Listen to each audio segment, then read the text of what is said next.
गांव हरिपुर में रामू नाम का एक गरीब किसान रहता था। उसके पास थोड़ी सी जमीन थी जो साल में मुश्किल से 2 बार ही फसल देती। रामू अपनी पत्नी गौरी और बेटे चिंटू के साथ एक छोटी सी झोपड़ी में रहता था। जीवन कठिन था, लेकिन रामू ईमानदार और मेहनती था। गांव के जमींदार सेठ बद्री प्रसाद से उसने बीज और खाद के लिए कर्ज ले रखा था। हर बार जब फसल होती, आधी उपज उस कर्ज की किस्त में चली जाती। बाकी से किसी तरह घर का खर्च चलता। चिंटू स्कूल जाना चाहता था, लेकिन कभी फीस नहीं भर पाते, कभी किताबें नहीं मिलती। एक दिन खेत में काम करते वक्त रामू बहुत थक गया और एक पेड़ के नीचे बैठ गया। उसने सोचा, भगवान, क्या मेरी किस्मत में कभी सुख लिखा है? रहस्यमय साधु और जादुई फूलगोभी। उसी समय एक बूढ़ा साधु वहां से गुजरा। भूखा और थका हुआ लग रहा था। रामू ने उसे अपने घर चलने का निमंत्रण दिया। गौरी ने जो कुछ भी था, बाजरे की रोटी और गुड़, साधु को प्रेमपूर्वक परोसा। खाने के बाद साधु ने मुस्कराकर कहा, रामू, तुमने एक भूखे को भोजन देकर पुण्य किया है। मैं तुम्हें एक वरदान देता हूँ। ये लो, ये फूलगोभी जादुई है। जब भी इसे पकाओगे, ये तुम्हारी सबसे बड़ी जरूरत पूरी करेगी। पर ध्यान रहे, लालच मत करना। रामू और गौरी ने विस्मय से वो फूलगोभी देखी। उसकी कली सुनहरी थी, पत्ते गहरे हरे और चमकदार। साधु रात में वहीं सो गया, लेकिन सुबह उठने पर वह कहीं नहीं मिला। जादू की पहली झलक। रामू ने तय किया कि फूलगोभी की सब्जी बनाएंगे। गौरी ने जैसे ही उसे पकाना शुरू किया, रसोई में एक तेज खुशबू फैल गई और सब्जी बनते ही उनके सामने सोने की एक छोटी थैली प्रकट हुई। उसमें इतने पैसे थे कि वह सेठ का कर्ज चुका सकते थे और चिंटू की पढ़ाई भी शुरू हो सकती थी।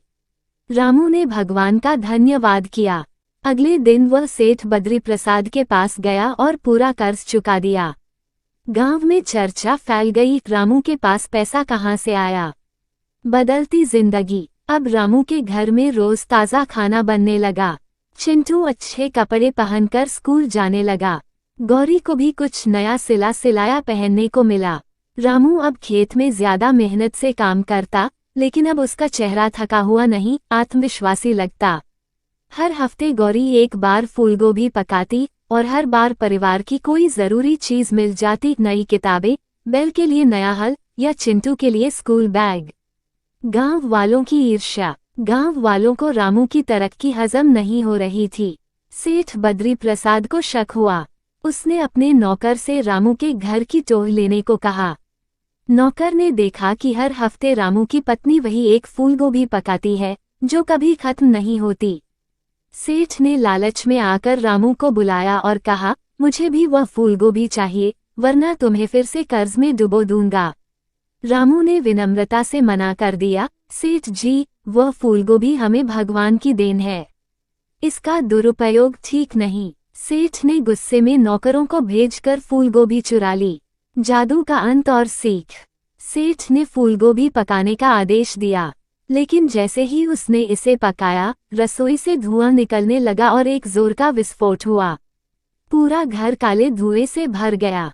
फूलगोभी गायब हो गई। उसी रात साधु फिर प्रकट हुआ रामू के सपने में। बेटा, तुमने लालच नहीं किया, इसलिए मैं तुम्हें आशीर्वाद देता हूँ। अब तुम्हारी मेहनत रंग लाएगी। फूलगोभी का जादू खत्म हुआ, लेकिन उसका वरदान तुम्हारे खेतों में बरसेगा। अगली सुबह जब रामू खेत पहुंचा, वहां फसल लहलहा रही थी। बिना बीज बोए पौधे उगाए थे। मिट्टी में सोने जैसी चमक थी। रामू की जिंदगी अब मेहनत और आस्था से सजी हुई थी।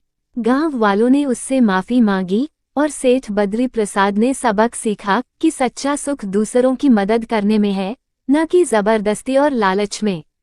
रामू का नाम अब हरिपुर के बच्चों की किताबों में दर्ज हो गया। गरीब जिसने एक जादुई फूलगोभी से अपना भाग्य बदला, लेकिन उससे बड़ी बात, कभी लालच नहीं किया। बहुत समय पहले की बात है। एक छोटे से गांव में रामू नाम का एक गरीब किसान रहता था।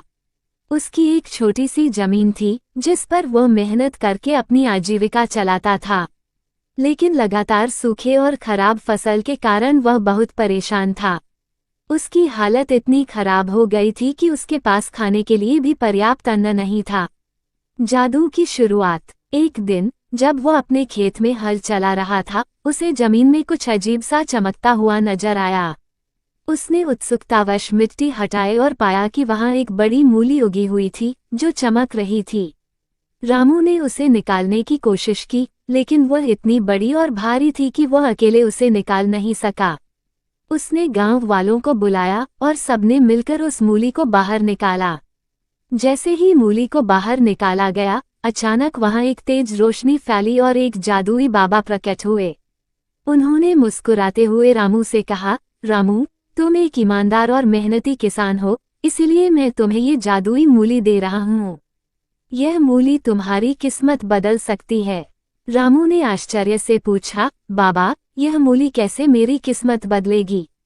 बाबा ने उत्तर दिया, इस मूली का एक टुकड़ा जिस भी चीज पर रखोगे वह सोने में बदल जाएगी। लेकिन याद रखना, इस जादू का गलत इस्तेमाल मत करना। ईमानदारी और अच्छे कर्मों से ही ये तुम्हारे लिए लाभकारी होगी। रामू की समृद्धि। रामू बहुत खुश हुआ और धन्यवाद देते हुए मूली को लेकर अपने घर चला गया। उसने पहले परीक्षण के लिए मूली का एक छोटा सा टुकड़ा लकड़ी पर रखा और देखते ही देखते वह सोने में बदल गई। ये देखकर उसकी खुशी का ठिकाना न रहा। अब रामू को पैसों की चिंता नहीं रही। उसने धीरे धीरे अपने खेतों को फिर से उपजाऊ बनाया, गांव में एक स्कूल बनवाया और जरूरतमंदों की मदद करने लगा। उसकी ईमानदारी और दयालुता के कारण गांव वाले उसे बहुत मानने लगे। लालच का अंजाम। लेकिन गांव के कुछ लालची लोग ये देखकर जलने लगे। उनमें से एक, भोलू, जो कि गांव का सबसे लालची आदमी था, उसने सोचा कि अगर यह मूली उसके पास आ जाए तो वह अमीर बन सकता है। उसने रामू से मूली चुराने की योजना बनाई। एक रात जब रामू गहरी नींद में था, भोलू चुपके से उसके घर में घुस गया और जादुई मूली चुरा ली।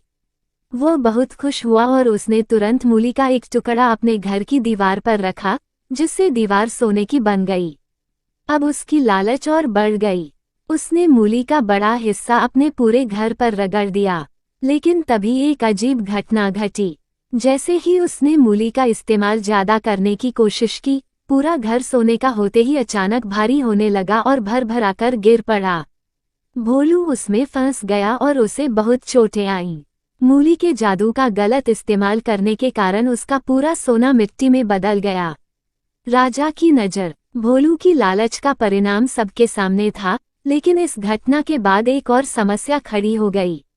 जादुई मूली के बारे में राजा के जासूसों को पता चला और यह खबर राजा के कानों तक पहुंच गई। राजा ने तुरंत अपने सैनिकों को भेजा और रामू को दरबार में बुलाया। राजा ने कहा, रामू, हमें तुम्हारी जादुई मूली के बारे में पता चला है। यह एक अनमोल खजाना है, इसे राजकोष में जमा कर देना चाहिए। रामू असमंजस में पड़ गया। वह जानता था कि यह मूली गांव की भलाई के लिए उपयोग की जानी चाहिए, लेकिन राजा इसे सिर्फ अपने स्वार्थ के लिए इस्तेमाल कर सकता था। उसने विनम्रता से कहा, महाराज, यह मूली केवल अच्छे कार्यों के लिए ही उपयोगी है। यदि इसका दुरुपयोग किया गया तो यह अपना जादू खो सकती है। राजा को ये बात समझ नहीं आई और उसने मूली छीनने का आदेश दिया। लेकिन जैसे ही सैनिकों ने मूली को छूने की कोशिश की, वह अचानक गायब हो गई। ये देखकर सभी हैरान रह गए। तभी बाबा फिर से प्रकट हुए और बोले, राजा, यह मूली केवल सत्य, ईमानदारी और सद्भावना के लिए थी। अब ये वापस वहीं चली गई है जहां से आई थी। गांव की समृद्धि और सुखद अंत। राजा ने अपनी गलती स्वीकार की और रामू को माफी दी। उसने वचन दिया कि वह अपने राज्य में न्याय और भलाई को प्राथमिकता देगा। रामू ने गांव लौटकर अपनी मेहनत और ईमानदारी से जीवन यापन जारी रखा। उसने अपने खेतों को और विकसित किया, नहरें खुदवाईं और गांव में व्यापार को बढ़ावा दिया। धीरे धीरे रामू का गांव सबसे समृद्ध गांवों में से एक बन गया। लोग ये कहानी पीढ़ी दर पीढ़ी सुनाते रहे और सभी को ये सीख मिली कि लालच का परिणाम हमेशा बुरा होता है और सच्ची समृद्धि केवल मेहनत और ईमानदारी से ही प्राप्त होती है।